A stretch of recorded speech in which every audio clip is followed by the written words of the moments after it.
2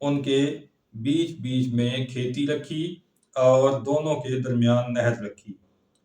اس شخص نے اپنے مومن دوست کو یہ کہا کہ دیکھو، میرے پاس مال بھی تم سے زیادہ ہے اور میرے پاس افرادی قوت بھی زیادہ ہے، نوکر چاکر ہیں، تمہارے پاس کیا ہے؟ اس نے اس مومن کا ہاتھ پکڑا، اسے پورے باغ کی سیر کرائی اور انتہائی تکبر کا مظاہرہ کیا۔ سیر کے دوران اس نے یہ بھی کہا کہ میں گمان کرتا ہوں کہ یہ باغ کبھی فنا نہیں ہوگا اور مجھے یہ بھی یقین ہے کہ قیامت کبھی نہیں آئے گی۔ مسلمان نے کہا کہ تو اس سے کفر کرتا ہے جس نے مٹی سے تجھے بنایا، وہ اللہ ہی میرا رب ہے اور میں اس کے ساتھ کسی کو شریک نہیں مانتا۔ بہتر ہوتا کہ تو کہتا کہ ہمارا کچھ زور نہیں مگر جو اللہ چاہے۔ قریب ہے کہ میرا رب مجھے تمہارے باغ سے بہتر عطا فرمائے اور تمہارے باغ پر بجلی گر پڑے اور وہ میدان ہو جائے، یا اس کا پانی زمین میں دھنس جائے اور اس تک تیری رسائی نہ رہے۔ پھر اللہ کی طرف سے عذاب آیا اور اس کا باغ برباد ہو گیا، ویران ہو گیا۔ اب مومن کی نصیحت اس کو یاد آنے لگی اور وہ افسوس کرتے ہوئے کہنے لگا کہ کاش میں نے شرک نہ کیا ہوتا، مگر اللہ کے سامنے اس کی مدد کرنے والا اب کوئی نہیں تھا۔ یہاں سے معلوم ہوا کہ اللہ کو ماننے کا انجام سب سے بھلا ہوتا ہے اور انکار کرنے کا انجام دنیا میں بھی اور آخرت میں بھی ذلت کے سوا اور کچھ نہیں ہوتا۔ سورہ کہف کا 6واں رکوع جو کہ 15ویں پارے کا 18واں رکوع ہے، اس میں نبی کریم صلی اللہ علیہ وسلم کو ارشاد فرمایا گیا کہ ان لوگوں کے سامنے دنیاوی زندگی کی کہاوت بیان کیجیے کہ آسمان سے ہم نے پانی اتارا اور اس سے سبزہ گھنا ہو گیا اور قریب ہی گھاس سوکھ گئی اور ہوائیں اسے اڑانے لگ گئیں۔ تو اس سے یہ سامنے آیا کہ اللہ تعالیٰ قادر ہے، وہ جو چاہے کر سکتا ہے۔ مال اور بیٹے دنیاوی زندگی کا سنگار ہیں اور باقی رہنے والی اچھی باتیں اور اچھے اعمال ہیں۔ قیامت کے دن پہاڑوں کو اکھاڑ دیا جائے گا، زمین برابر کر دی جائے گی اور سب کی پیشی ہوگی رب کریم کے دربار میں۔ اس کے سامنے برہناتن اور بے زر و مال، کسی کے پاس کچھ بھی نہیں ہوگا۔ اس حالت میں پیشی ہوگی، مجرم اپنا نامہ اعمال دیکھیں گے اور ڈریں گے اور وہ افسوس کریں گے کہ کوئی چھوٹے سے چھوٹا گناہ بھی اس میں اس نوشتے سے باہر نہیں رہ گیا، ہر چیز اس کے اندر لکھی ہوئی موجود ہے۔ تو یہاں پر ارشاد فرمایا کہ تمہارا رب کسی پر ظلم نہیں کرتا، جس نے جو جرم کر رکھا ہے اس کو سزا ملے گی۔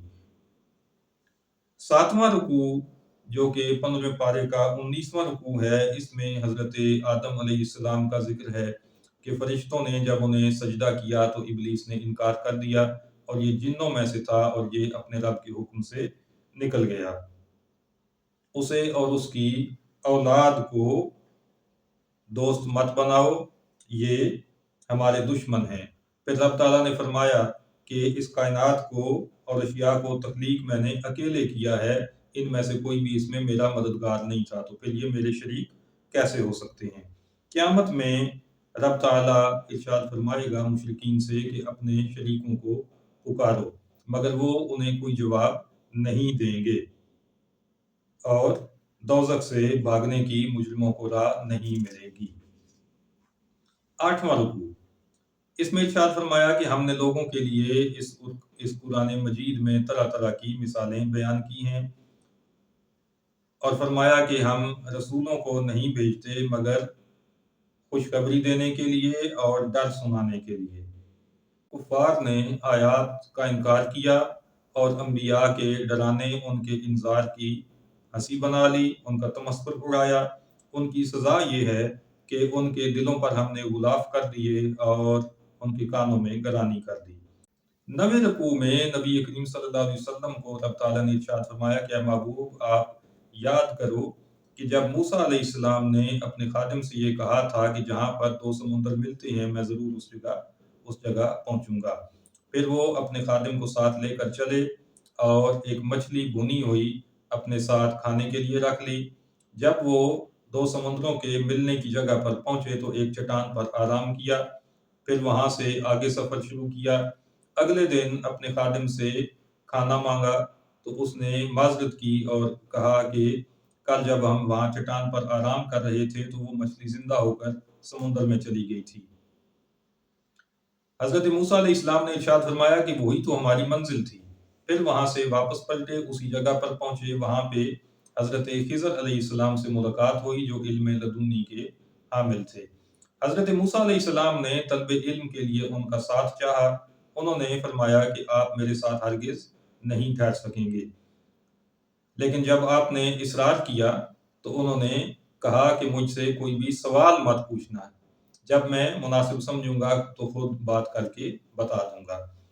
سورہ کاف کا 10واں رکوع، اس کا کچھ حصہ 15ویں پارے کی آخری آیات پر مشتمل ہے اور باقی 16ویں پارے کا پہلا رکوع ہے۔ اس میں یہ بتایا گیا کہ حضرت خضر علیہ السلام، حضرت موسیٰ علیہ السلام اور آپ کے خادم اس کے ساتھ کشتی پر سوار ہوئے تو حضرت خضر علیہ السلام نے کشتی کا کچھ حصہ توڑ دیا۔ حضرت موسیٰ علیہ السلام نے دیکھا تو فرمایا کہ کیا آپ سواروں کو ڈبونا چاہتے ہیں؟ تو فرمایا کہ میں نہ کہتا تھا کہ آپ میرے ساتھ نہیں چل سکتے۔ حضرت موسیٰ علیہ السلام نے کہا کہ بھول ہو گئی۔ پھر وہاں سے آگے چلے، ایک لڑکے کو حضرت خضر علیہ السلام نے قتل کر دیا۔ حضرت موسیٰ علیہ السلام نے اس پر بھی جب سوال کیا تو فرمایا کہ میں نے نہیں کہا تھا کہ آپ صبر نہیں کر سکیں گے؟ کہا کہ اب میں کچھ نہیں پوچھوں گا، اگر میں کچھ پوچھوں تو مجھے ساتھ نہ رکھنا۔ ایک گاؤں میں پہنچے، گاؤں والوں نے کھانا دینے سے بھی انکار کر دیا۔ وہاں پر ایک گرنے والی دیوار تھی۔ حضرت خضر علیہ السلام نے اس دیوار کو نئے سرے سے تعمیر کیا اور درست کر دیا۔ حضرت موسیٰ علیہ السلام نے فرمایا کہ آپ نے اس کی مزدوری بھی ان سے نہیں لی اور وہ تو ہمیں کھانا بھی انہوں نے دینے سے انکار کر دیا تھا، تو آپ نے ایسا کیوں کیا؟ آپ نے فرمایا کہ اب ہم اکٹھے نہیں چل سکتے، یہاں پر ہمارا ایک ساتھ ختم ہوتا ہے۔ اور یہ جو معاملات ہوئے ہیں ان کی حکمت میں آپ کو بتا دیتا ہوں۔ اس کشتی کے درپے ایک بادشاہ تھا، اس کی یہ عادت تھی کہ جو بھی اچھی اور سلامت کشتی دیکھتا تو اس پر زبردستی قبضہ کر لیتا تھا۔ میں نے اس لیے اس کشتی کو تھوڑا سا عیبدار بنا دیا کہ بادشاہ وہ چھین نہ لے اور اس کا مالک روزی سے محروم نہ ہو جائے۔ جس لڑکی کو میں نے قتل کیا اس کے والدین مسلمان تھے اور یہ لڑکا ان کو کافر بنا دیتا، اس لیے میں نے اس کو قتل کر دیا تاکہ اس کے والدین کے ایمان محفوظ رہیں اور انہیں اس کا اچھا نعم البدل ملے۔ جہاں تک دیوار کا معاملہ ہے تو یہ ایک نیک شخص کے 2 یتیم بچوں کی ملکیت ہے۔ اس کی بنیادوں میں ان کے باپ نے ایک خزانہ رکھا تھا اپنی اولاد کے لیے کہ جب جوانی کو پہنچے تو ان کے کام آئے، تو میں نے اس دیوار کو درست کر کے ان کا وہ خزانہ محفوظ کر دیا۔ سورہ کاف کا 11واں رکوع، اس میں رب تعالیٰ نے یہ بتایا کہ اے محبوب، لوگ آپ سے ذوالقرنین کے بارے میں پوچھتے ہیں، تو ذوالقرنین کو ہم نے زمین پر قابو دیا اور وہ سورج ڈوبنے کی جگہ پر پہنچے تو وہاں پر انہیں یہ دیکھنے کو ملا کہ سیاہ کیچڑ کا ایک چشمہ ہے جس میں سورج ڈوب رہا ہے۔ وہاں انہیں ایک قوم ملی تو رب تعالیٰ نے انہیں اختیار دیا کہ اس کے ساتھ جو بھی سلوک وہ کرنا چاہیں۔ آپ نے حضرت ذوالقرنین نے یہ کہا کہ ان میں سے جو برائی کریں گے تو انہیں سزا ملے گی، جو ظلم کریں گے وہ سزا پائیں گے، اور جو اچھائی کو اختیار کریں گے تو انہیں اس کا اچھا بدلہ دیا جائے گا۔ پھر وہ سورج نکلنے کی جگہ پر پہنچے تو وہاں بھی انہیں ایک ایسی قوم سے واسطہ پڑا اور اس کے ساتھ بھی انہوں نے وہی سلوک کیا۔ پھر شمال کی جانب گئے تو 2 پہاڑوں کے درمیان پہنچے، وہاں پر ایک قوم انہیں ملی، اس نے بتایا کہ یہاں پر یاجوج ماجوج نام کی ایک مخلوق ہے جو بہت زیادہ فساد مچاتی ہے، بہت نقصان کرتی ہے، آپ ہمارے اور ان کے درمیان ایک دیوار تعمیر کر دیں، ہم اس کے لیے آپ کو معاوضہ ادا کریں گے۔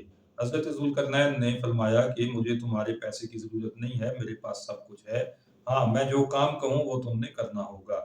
چنانچہ آپ نے ان سے کھدائی کروائی دیوار کی تعمیر کے لیے اور نیچے پانی تک کھدائی کر کے تانبا پگھلا کر اس سے پتھر جما کر دیوار کی چنائی کی اور پھر لوہے کے تختے اوپر نیچے رکھے اور دیوار کو مکمل کر کے اس کو اوپر سے پھر تانبا پگھلا کر ڈال دیا گیا۔ اس طرح ایک مضبوط دیوار تعمیر کر دی۔ قرب قیامت میں رب تعالیٰ اس دیوار کو پاش پاش کر دے گا اور اس کے بعد پھر سور پھونکا جائے گا۔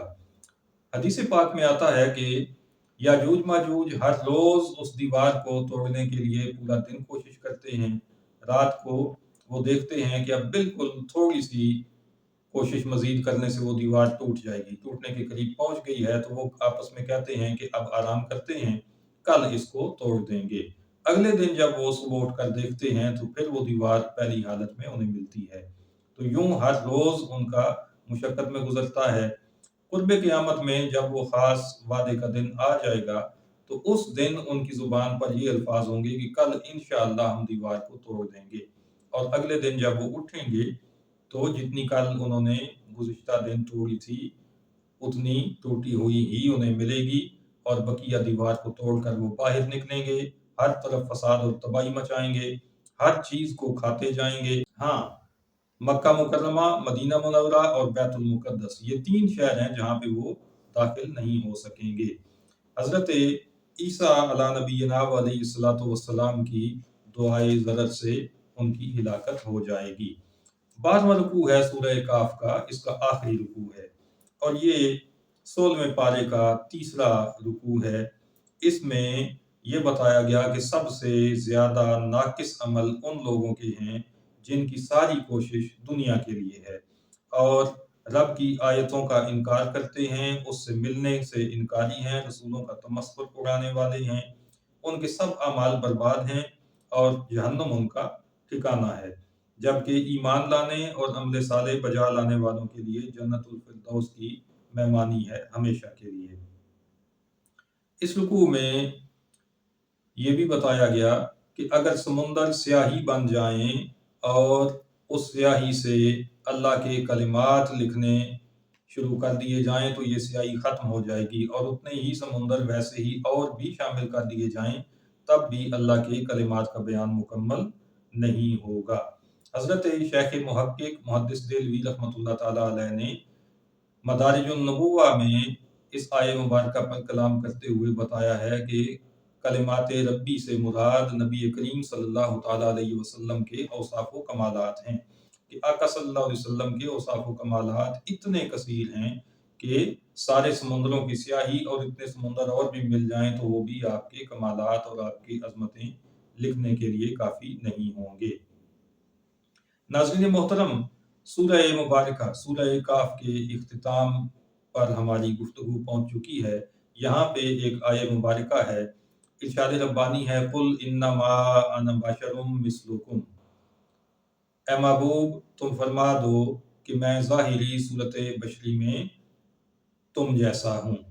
نجدیوں نے اس آیت کو لے کر یہ عقیدہ گھڑا کہ نبی کریم صلی اللہ علیہ وسلم ہماری طرح بشر ہیں، ہم میں اور ان میں کوئی فرق نہیں ہے، وہ بھی انسان ہیں، ہم بھی انسان ہیں، ان کے بھی 2 ہاتھ ہیں، ہمارے بھی 2 ہاتھ ہیں، وہ بھی شادی کرتے ہیں، ہم بھی شادی کرتے ہیں، وہ بھی کھاتے پیتے ہیں، ہم بھی کھاتے پیتے ہیں، اور یہ ساری گردان کر کے وہ نبی کریم صلی اللہ علیہ وسلم کی عظمتوں کا انکار کر دیتے ہیں، مگر اپنی جہالت اور نادانی کی وجہ سے یہ نہیں دیکھتے کہ قُلْ إِنَّمَا أَنَا بَشَرٌ مِثْلُكُمْ کے ساتھ ہی آگے فرمایا یوحیٰ الیہ، مجھ پر وحی نازل ہوتی ہے، تو کیا تم پر بھی وحی نازل ہوتی ہے کہ نبی کریم صلی اللہ علیہ وسلم کی برابری کرنے لگ گئے؟